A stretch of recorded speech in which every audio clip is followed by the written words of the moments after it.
ইরানের সরকারি সংবাদ সংস্থা IRNA এর এক প্রতিবেদনে এবার সংযুক্ত আরব আমিরাতকে একেবারে নজিরবিহীন কূটনৈতিক খেলার কারিগর হিসেবে আখ্যা দেওয়া হয়েছে। প্রতিবেদনের সুরে যেন স্পষ্ট, ইরানের সঙ্গে UAE এর সম্পর্ক আর সাধারণ প্রতিবেশীর গণ্ডিতে আটকে নেই, বরং দীর্ঘদিনের ঠান্ডা লড়াইয়ের আগুনে জ্বলতে থাকা আগ্নেয়গিরি হয়ে উঠেছে দুই দেশ। ইরানের অভিযোগ, প্রতিষ্ঠার পর থেকে আবুধাবি নাকি এক হাতে বন্ধুত্বের হাসি, আরেক হাতে শত্রুতার ছুরি নিয়ে চলছে। কখনো যুক্তরাষ্ট্র, কখনো ব্রিটেন, আবার কখনো ইসরায়েলের ছায়ায় দাঁড়িয়ে তারা ইরানের বিরুদ্ধে নানান কৌশল সাজিয়েছে, যেন পর্দার আড়ালে চলা এক নিখুঁত রাজনৈতিক নাটক। ইরনার প্রতিবেদন অনুযায়ী ইরান ইরাক যুদ্ধের সময় যখন তেহরান আগ্রাসনের মুখে রক্ত ঘামে টিকে থাকার লড়াই করছিল, তখনও নাকি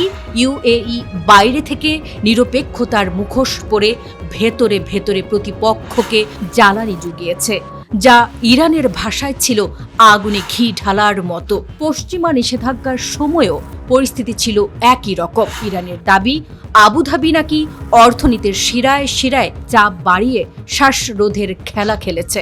ব্যাংকিং, মুদ্রা প্রবাহ আর বাণিজ্য চ্যানেলে এমনভাবে হস্তক্ষেপ করেছে যেন অর্থনীতির চাকা চলতে গিয়ে বারবার থমকে দাঁড়ায় ইরান। সাম্প্রতিক বছরগুলোতে ইসরায়েলের সঙ্গে ঘনিষ্ঠ সামরিক ও নিরাপত্তা সম্পর্ক গড়ে তুলে আড়ালে হাত মিলিয়ে সামনে মুখোশ পরে থাকার খেলায় নেমেছে সংযুক্ত আরব আমিরাত। ক্ষেপণাস্ত্র প্রতিরক্ষা থেকে শুরু করে সামরিক প্রশিক্ষণ সবই নাকি সেই সহযোগিতার অংশ।